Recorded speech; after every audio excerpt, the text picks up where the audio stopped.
Marie est profondément mère, et ce qui compte le plus pour elle, c'est que nous puissions marcher comme des disciples de Jésus-Christ.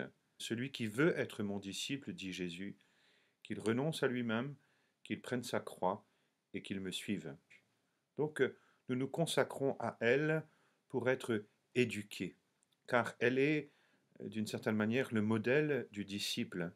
Saint Augustin qui dit qu'il a été plus profitable pour Marie d'être disciple de Jésus que d'être mère de Jésus. Comprenons bien que Marie a suivi véritablement son fils dans tous les domaines de la vie cachée, de la vie publique. Et elle nous apprend d'abord à marcher dans la foi. Bienheureuse celle qui a cru. Elle est le modèle de la foi pour toute l'Église et sa foi est un soutien pour la communauté chrétienne, pour l'Église dans son ensemble. Donc Marie nous accompagne d'abord pour que nous puissions marcher dans la foi. Marie est vraiment le modèle de l'Église en prière et elle veut nous apprendre, pour demeurer en Jésus, elle veut nous apprendre à prier en toutes circonstances, que ce soit pour le louer, que ce soit pour intercéder, que ce soit pour l'adorer.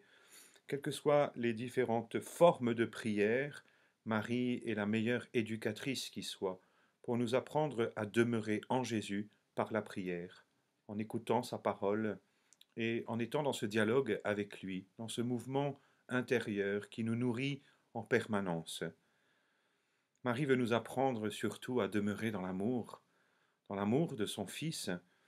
Elle est immaculée et elle a cette pureté de cœur et elle veut nous apprendre à vivre la béatitude, heureux les cœurs purs, de cette pureté qui nous permet dans nos intentions de ne pas nous laisser piéger par ces pièges qui sont finalement très subtils et qui sont en nous-mêmes, mais à demeurer dans la charité, à demeurer dans l'amour.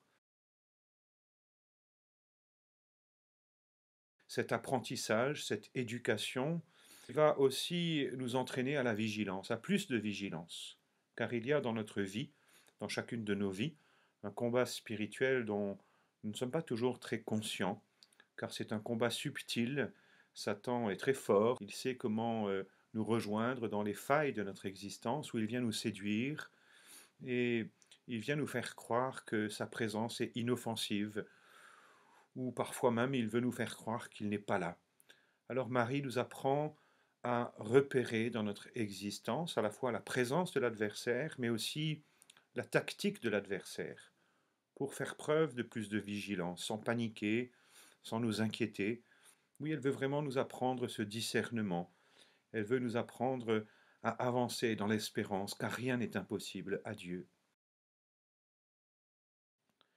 Ce que Marie veut nous apprendre surtout, c'est à être comme bien ajusté à cette actualité de la grâce de Dieu dans notre vie, que nous puissions vivre tous ces événements à chaque instant et à l'heure décisive qui est l'heure de notre mort. Elle veut vraiment nous apprendre à être en Dieu et à demeurer en lui. C'est ce que nous lui demandons d'ailleurs dans la prière du Je vous salue Marie. Nous lui confions ces deux moments qui sont les deux moments les plus importants de notre existence, maintenant et l'heure de notre mort.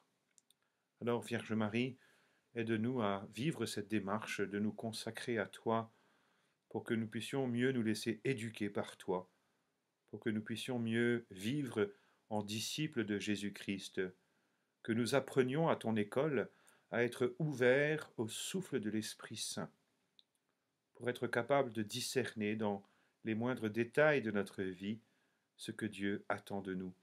Nous pourrons ainsi être vraiment des apôtres courageux, humbles, mais déterminés dans notre manière de répondre à l'appel de Dieu, dans notre manière de répondre à l'appel à la sainteté, pour que nous ayons un jour la joie de nous retrouver en sa présence et d'entendre ces paroles, serviteur bon et fidèle, tu as été fidèle en peu de choses, entre dans la joie de ton maître.